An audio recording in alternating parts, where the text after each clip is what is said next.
အဲ့တော့ဒီမှာဒီစုံစုံနဲ့ဒီ1 by 8ခါတဲ့ကောင်နဲ့ဆန်ဒီပုံစံလေးဖြစ်သွားတယ်ဒီဘက်ကပါပါတယ်ဒီဘက်ကျတော့ဒီမှာဒီလိုခါနော်တဲ့ကဲမရှိ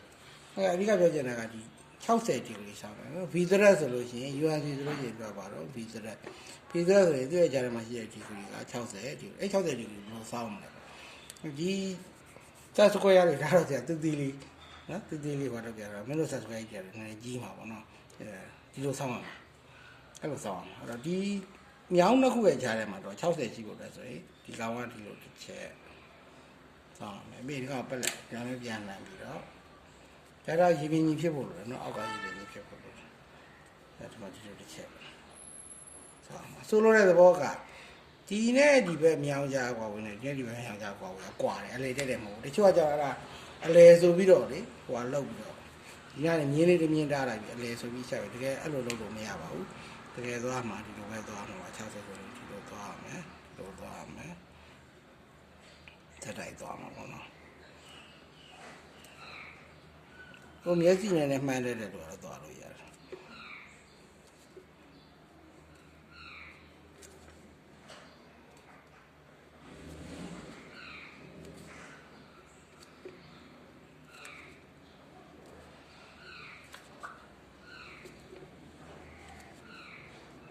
အဲဒီကောင်နောက်ဆုံးကောင်ကဒီမှာဒီလိုရပ်သွားမှာအဲဒီကောင်ကိုပြောင်းပြန်ဒီကောင်ပြောင်းပြန်ထားမယ်ဆိုရင်ဒီမှာပြောင်းပြန်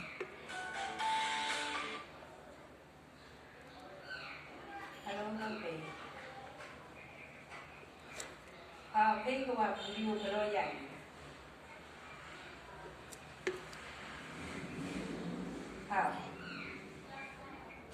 ဟုတ်ကဲ့ရှင်ဟုတ်ကဲ့ရှင်ဖိတ်ကဟုတ်ကဲ့ရှင်ဖိတ်ကဟုတ်ဘယ်လိုမိစားလို့ပတ်တာ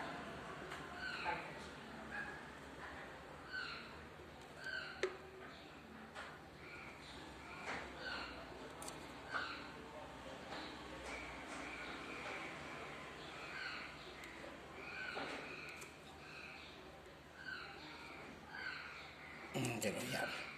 这边松松ကောင်လေးဒီဘက်နှခမ်းကိုလာရှိမယ်ဒီကောင်ကဖြည့်ပြက်နဲ့ဖြတ်ပြရမှာဖြစ်တယ်။အောက်ဖက်လည်းလိုပဲပေါ့နော်အောက်ဖက်လည်းဒီနားမှာဒီလိုပြောင်းပြန်လာတယ်ဆိုရင်နောက်ထပ်နားမှာဒီတစ်ခုရတယ်။ကျန်လာလေးလည်းအဲ့ဒါဒီကောင်ကိုတွေ့ရထားပြီးတော့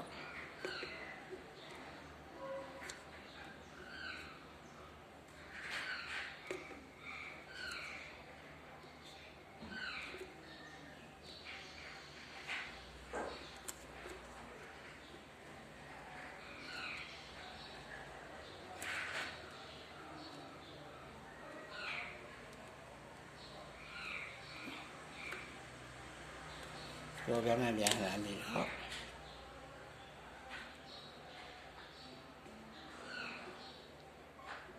နောက်ကတော့ရေပင်းကြီးကိုတစ်ချက်ကလေးသတိထားပြီနော်မှားသွားရင်စောင်းကုန်မှတဲ့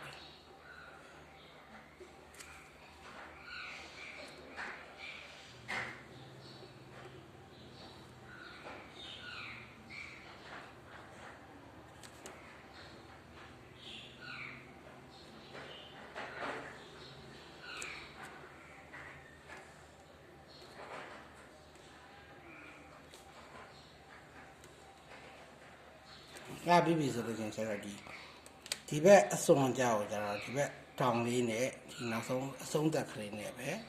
အထင်ချိတ်ပေးရမှာဖြစ်တယ်ကျန်တာတွေကဖြတ်ပြရမှာဖြစ်တယ်နော်ဒီဘက်ကျတော့လည်းအဲ့လိုပဲဒီအဆုံးသက်ကလေးနဲ့ဒီချိတ်နဲ့ကိုအထင်ချိတ်ရမှာဖြစ်တယ်ကျန်တာတွေကဖြတ်ပြရမှာဖြစ်တယ်ပြီးတော့ဒီမှာဒီအချွန်နဲ့ဒီအချွန်နဲ့အဲ့လိုစက်ခိုင်းတာဟိုဘက်အချွန်နဲ့ဒီဘက်အချွန်နဲ့အဲ့ဒါပေးတိုင်းနဲ့မှာကောင်းပါဘူးကိုဒီချွန်နဲ့ဒီချွန်နဲ့ဆက်မယ်ဒီချွန်နဲ့ဒီချွန်နဲ့ဆက်မယ်အဲ့လိုလေးစက်တိုက်ပေါ့နော်အကုန်လုံးလောက်သွားမှာဖြစ်အကုန်လုံးအပြည့်ပေါ့